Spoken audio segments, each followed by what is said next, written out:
Hi, everyone. Welcome to my mini TED Talk or TEDdy Talk. Leadership, what's quite got to do with it? Well, today I want to explore that simple yet powerful question, but here's a spoiler alert. The answer is everything and nothing. See, whenever I mention that I work with quiet leaders, the response is almost always an enthusiastic, oh, that's so great. We need more of that. That's such important work. But here's the thing, right? If you tend to think along those lines, you might also be inadvertently contributing to a deeper problem. So let me explain this with a quick story. So I once worked with a client based in India. And he was a successful professional, and he told me he wanted to be a great leader.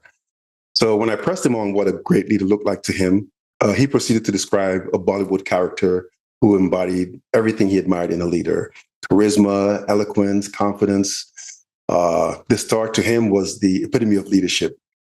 So I then asked him, so how do you think this leader puts on his pants? Well, after looking at me for a second as if I'd just grown two heads, he chuckled and he said, one leg at a time, I suppose. Well, this story kind of illustrates the deeper problem that I mentioned, right?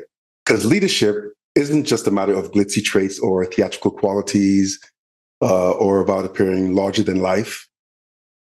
It's not about checking off a list of attributes that sound good on paper, a bunch of overused subjective adjectives, or even traits that are associated with a particular personality type. Yet when we promote or recruit leaders, we do that based on superficial qualities and subjective ideas about what a real leader should look like or sound like, instead of what leadership truly entails. Leadership isn't about just having a magnetic presence.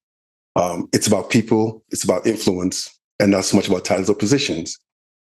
Paul Hersey and Kenneth Blanchard, who are both well-known experts in organizational behavior, they define leadership as working with and through others to achieve objectives.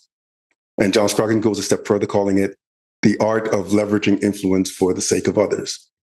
So it's not about authority or coercion, but about trust, respect, and relationships. Which brings me back to quiet leaders. The truth is that I've actually never met a leader, introvert or otherwise, who came to me and said, oh, I'm an introvert, so and then proceed to tell me how their introversion prevents them from taking action. However, I do often hear, yeah, I'm an introvert, and that doesn't stop me, but I do struggle with constantly having to confront and overcome the stereotypes and perceptions about my particular leadership style. See, those stereotypes of introverts as passive, indecisive, or less capable leaders are why so many companies end up being overmanaged and underled. Because when we default to a narrow view of leadership that prioritizes extroverted traits, we overlook the quiet, reflective leaders who bring a different kind of strength. So think about this. Would you judge a leader based on whether they're left or right-handed? No, of course not, right?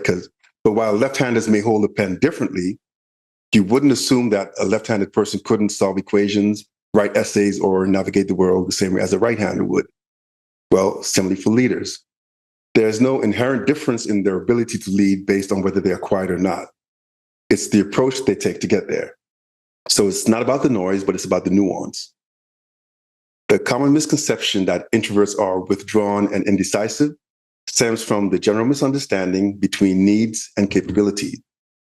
So introverts need their solace, but they're equally capable of becoming assertive, analytical, and inspiring leaders. So no, the real difference lies in how we expect how they should behave or present themselves. So what's quiet got to do with it? Well, it's everything when we allow stereotypes to dictate, how leadership should look and who gets recognized for it. But it's nothing once we understand that the real measure of a leader is their ability to inspire, to influence and impact others, regardless whether they speak softly or command the room. So it's time to look beyond the stereotypes and recognize the value of the quiet leaders, right? These are the individuals who may know more than they let on. And they could be a secret weapon, your quiet strength, and they need to be encouraged to leverage those strengths and lead with confidence. But as long as we continue to cling to those outdated perspectives of what a real leader looks like, we will miss out on tremendous assets. Quiet leaders aren't a separate category. They are leaders, period. And we need to appreciate the unique ways they drive results.